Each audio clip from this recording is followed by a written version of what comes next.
अकोला जिल्ह्याच्या ग्रामीण भागातील डोंगरदरी खोऱ्यात पळसाची झाडं बहरली आहेत। लाल केसरी रंगाने बहरलेली पळसाची फुलं सर्वांचं लक्ष वेधून घेतात। फुलांनी बहरलेल्या पळसाच्या झाडांवर पक्ष्यांचा किलबिलाटही पाहायला मिळतो। अमळनेर तालुक्यात अतिवृष्टीमुळे मोठ्या प्रमाणात पिकांचं नुकसान झालंय, मात्र तरीही 29 गावांमध्ये पंचनामे न झाल्यानं शेतकऱ्यांना भरपाईपासून वंचित राहावं लागतंय। संबंधित अधिकारी आणि कर्मचाऱ्यांनी हलगर्जीपणा केल्याचा आरोप करत शेतकरी प्रतिनिधींनी प्रांताधिकारी कार्यालयावर धडक देत उपविभागीय अधिकाऱ्यांकडे तक्रार दिली। पाचोऱ्याच्या कुराडसह कळमसरा आणि आंबेवडगाव या गावांना पाणी पुरवठा करणाऱ्या कोकडी आणि वाकडी जलाशयात रात्रंदिवस पाण्याचा उपसा होतोय। कुर्डार खुर्द ग्रामपंचायतीने पाचोरा पाटबंधारे विभागाला धरणातील वीज पंप उचलण्यासंदर्भात लेखी पत्रही दिलं होतं, मात्र अद्याप कारवाई न झाल्यानं गावाला पाणी टंचाईच्या झळा बसत आहेत। महाराष्ट्र नवनिर्माण सेनेचे नेते अमित ठाकरे यांनी हिंगोलीच्या हिंगणी गावातील मयत अजिंक्य घुगे यांच्या कुटुंबियांची सांत्वनपर भेट घेतली। 2 दिवसांपूर्वी हिंगोलीमधील मनविसेचे जिल्हाध्यक्ष अजिंक्य घुगे यांचा अपघातात मृत्यू झाला होता। अकोल्यातील कानेरी रोडवर एक सायाळ जखमी अवस्थेत आढळून आलं। वनविभागाच्या कर्मचाऱ्यांनी या जखमी सायाळला रुग्णालयात दाखल केलं आणि त्याची प्रकृती बरी झाल्यावर नैसर्गिक अधिवासात सोडलं। नांदेड जिल्ह्यात उन्हाची तीव्रता वाढते आणि त्यामुळे विद्यार्थ्यांना उन्हाचा त्रास होऊ नये म्हणून सगळ्या शाळा सकाळच्या सत्रात सकाळी 8 ते दुपारी 1च्या दरम्यान भरवल्या जाणार आहेत। नांदेड जिल्हा परिषदेने तसा निर्णय घेतला। पुणे सोलापूर महामार्गावरील येवत गावच्या हद्दीतील अतिक्रमणावर कारवाईला सुरुवात झाली। महामार्गाच्या हद्दीतील सगळ्या अतिक्रमणांवर कारवाई करताना पोलीस आणि दुकानदारांमध्ये वाद झाला। चंद्रपूर जिल्ह्यातील सावली तालुक्यात घरकुल बांधकामासाठी मोफत रेती देण्यासह विविध मागण्यांकरता काँग्रेस प्रणित भटक्या विमुक्त जाती जमाती विभागाने तहसीलदारांना निवेदन दिलं। दरम्यान तहसीलदारांनी 18 मार्चला बैठक घेऊन तोडगा काढण्याचं आश्वासन दिलं। दौंड तालुक्यातील देऊळगाव राजे ते बोरीबेल गावादरम्यान 7.5 कोटी रुपये खर्च करून रस्त्याचं काम सुरू करण्यात आलं, मात्र ते अर्धवट अवस्थेत आहे आणि त्यामुळे 3 किलोमीटरच्या रस्त्यावरून जाताना वाहन चालकांना खूप त्रास सहन करावा लागतो।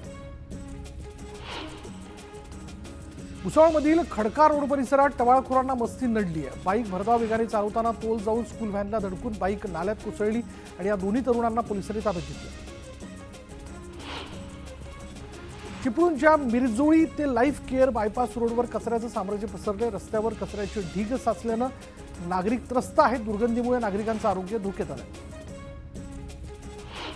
मुंबई गोवा महामार्गाजवळ ओरोस इथल्या अनधिकृत बांधकामावर कारवाई करण्यात आली आणि या ठिकाणी असलेल्या एका गादी कारखाना आणि स्टील फर्निचरच्या बांधकामामुळे वाहतुकीस अडथळा निर्माण होत होता। अखेर महामार्ग प्राधिकरणाने या बांधकामांना जमीनदोस्त केलं।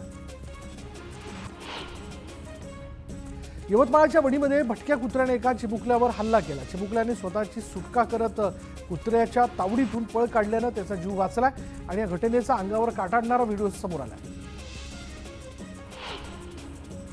चंद्रपूर जिल्ह्यातील ताडाळी MIDC मधील पॉवर स्टेशनच्या पाण्याच्या पाईपलाईनमुळे दरवर्षी लाखो रुपयांच्या शेतपिकांचं नुकसान होत असल्यानं कंपनीनं नागपूर खंडपीठात 50 लाख जमा करावे असे निर्देश देण्यात आले।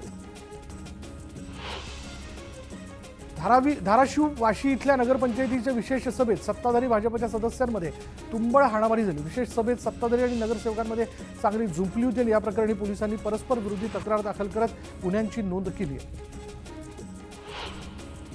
जळगावात उकाडा वाढल्यानं काकडीच्या दरावर परिणाम झालाय। नवी मुंबईतील APMC बाजारात मागील आठवड्यात 32 रुपयांना विकली जाणारी काकडी 40 रुपयांवर पोहोचली।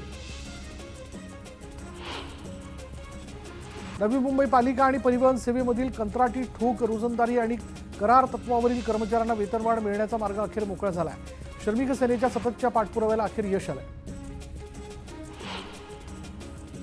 मार्चच्या दुसऱ्या आठवड्यातच अकोला जिल्ह्यात उन्हाचा कडाका जाणवू लागलाय। तापमान 40 पार गेलंय। वाढत्या तापमानामुळे नागरिकांनी योग्य काळजी घ्यावी असं आवाहन करण्यात आलंय। जळगाव पालिका आणि शासकीय तंत्रनिकेतन महाविद्यालयाच्या संयुक्त विद्यमानं जळगाव शहरात 6 ठिकाणी प्रदूषण सर्वेक्षण सुरू करण्यात आलं आणि या सर्वेक्षणातून प्रदूषण करणाऱ्या वाहनांची संख्या निश्चित करण्याचा प्रयत्न करण्यात आला। मागील अनेक वर्ष रखडलेले धनगरवाडी उपसा सिंचन योजनेतील टप्पा क्रमांक 1चं टेस्टिंग करून पाणी बाहेर काढण्यात यश आलं आणि लवकरच दोन्ही टप्पे पूर्ण करू असा विश्वास कराडचे आमदार मनोज घोरपडे यांनी व्यक्त केला। राज्यातील आरोग्य सेवेचा दर्जा सुधारण्यासाठी सार्वजनिक आरोग्य विभागाने आरोग्य निर्देशांक मूल्यांकन सुरू केलं आहे। तर महिन्याला होणाऱ्या या मूल्यांकनात अकोल्याच्या जिल्हास्तरीय रुग्णालयाने गत 9 महिन्यांपासून अव्वल क्रमांक कायम राखला। मुंबई गोवा महामार्गावर मध्यरात्रीपासून ट्रॅफिक वाढली होती आणि मुंबईकडून कोकणात येण्यासाठी निघालेल्या चाकरमान्यांची संख्या वाढल्याने वाहतूक कोंडी होते। महामार्गावरील नागोठणे, कोलाड, इंदापूर, माणगाव परिसरात वाहतूक कोंडी झाली। सांगली जिल्हा प्रशासनाच्या वतीनं पालिका क्षेत्रात शासन आपल्या दारी उपक्रमातून जातीच्या दाखल्यांच्या शिबिरांचं आयोजन करण्यात आलं। यात 200हून अधिक कुटुंबांनी सहभाग घेत जातीच्या दाखल्यांसाठी लागणाऱ्या कागदपत्रांची पूर्तता केली आहे। दिवसा नगरपंचायतीच्या काँग्रेसच्या नगराध्यक्षांनी राजीनामा दिला। योगेश वानखेडे यांनी जिल्हाधिकाऱ्यांकडे राजीनामा सोपवला आणि त्यामुळे नगराध्यक्षाची माळ कुणाच्या गळ्यात पडणार याकडे सर्वांचं लक्ष लागलं। पालघर जिल्ह्यासह वसई, विरार आणि मीरा भाईंदरची तहान भागवणाऱ्या सूर्या नदी तीरावर असलेल्या कासा उपजिल्हा रुग्णालयाला पाणी टंचाईच्या झळा बसू लागल्यात। रुग्णालयात टँकरनं पाणी पुरवठा करण्यात येतोय। पाणीच नसल्यानं रुग्णांना मोठ्या प्रमाणात त्रास सहन करावा लागतोय। सोलापुरातील पाणी प्रश्नावर आमदार देवेंद्र कोठेंनी विधानसभेत आवाज उठवला। अमृत योजनेतून शहरातील अंतर्गत जलवाहिनी जलकुंभची कामं अनेक वर्षांपासून प्रलंबित असून ती त्वरित मार्गी लावण्याची मागणी करण्यात आली आहे। सध्या देवळा चांदवडच्या ग्रामीण भागात बिबट्याचा मूत्रसंचार वाढलाय। रात्रीच्या सुमारास एका शेतकऱ्याला बिबट्याचं दर्शन झाल्यानं ग्रामस्थांमध्ये भीतीचं वातावरण निर्माण झालं आणि या बिबट्याला तात्काळ जेरबंद करण्यात यावं अशी मागणी करण्यात येते। धाराशिव जिल्ह्यातील शेतकऱ्यांना मोफत वीज देण्याकरता मुख्यमंत्री बळीराजा मोफत योजना जाहीर केली। यासाठी कोट्यवधींच्या निधीची ही तरतूद करण्यात आलेली आहे। मात्र शेतकऱ्यांच्या घरी लाखोंची बिलं आल्यानं शेतकरी संतप्त झाला आणि यावेळी वीज बिल माफी फक्त मत घेण्यापुरतीच होती का असा सवाल ही शेतकऱ्यांनी केला। श्रीरामपूर तालुक्यातील 30 वर्षांपासून प्रलंबित असलेल्या अशोकनगर रस्त्यासाठी ग्रामस्थांनी आंदोलन सुरू केलं होतं। डॉक्टर सुजय विखे पाटील यांच्या मध्यस्थीनंतर पंचक्रोशीतील नागरिकांनी हे आंदोलन मागे घेतले। कायदा सुव्यवस्थेच्या मुद्द्यावरून शरद पवार पक्ष आक्रमक झाल्याचं पाहायला मिळालं। स्वारगेट प्रकरणातील आरोपी दत्ता गाडे, देशमुख हत्या प्रकरणातील आरोपी वाल्मिक कराड, राहुल सोलापूरकर आणि प्रशांत कोरटकरांचे फोटो जे आहेत त्या फोटोंचं दहन होळीत करण्यात आलंय। मस्साजोगचे सरपंच संतोष देशमुख हत्या प्रकरणातील मुख्य आरोपी वाल्मिक कराड आणि त्याच्या साथीदारांना फाशीची शिक्षा देण्यात यावी अशी मागणी ठाण्यातील मराठा महासंघाकडून करण्यात आली। मराठा महासंघाकडून अनोख्या पद्धतीने होलिकाही साजरी करण्यात आली। बदलापूरमधील प्राथमिक आरोग्य केंद्रात डॉक्टरांकडून सुविधा पुरवल्या जात नाहीत आणि याविरोधात शरदचंद्र पवार पक्षाच्या कार्यकर्त्यांनी अनोखं आंदोलन केलं। गादी, उशी आणि सतरंजी घेऊन कार्यकर्ते रुग्णालयात पोहोचले। रुग्णालय परिसरात अंथरूण टाकत डॉक्टरांना आराम करण्याचा सल्ला देण्यात आला। काँग्रेसचे ज्येष्ठ नेते माजी मंत्री केसी पाडवी यांनी त्यांच्या असली या गावी होळी खेळण्याचा आनंद लुटला। विधिवत पूजा करत ग्रामस्थांसह पाडवींनी नृत्यात सहभाग नोंदवला।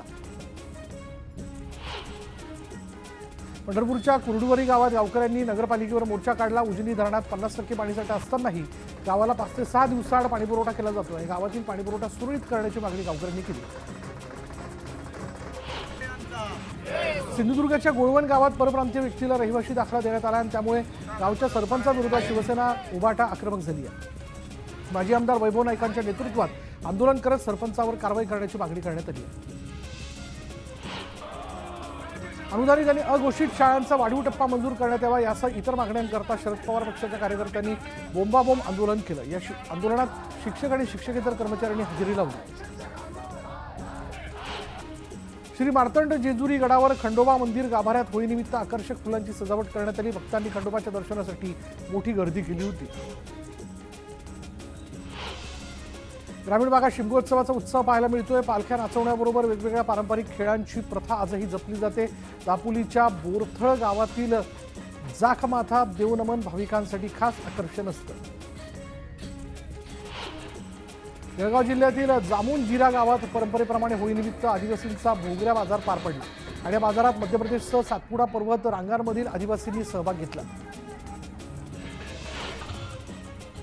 दिव्यांग बांधवांना कोरड्या रंगाच्या होळीचा आनंद घेता यावा यासाठी अमरावतीमधील अंध विद्यालयात इको फ्रेंडली धुलीवंदन कार्यक्रमाचं आयोजन करण्यात आलं आणि यावेळी मुलांनी उत्स्फूर्त सहभाग नोंदवत आनंद साजरा केला।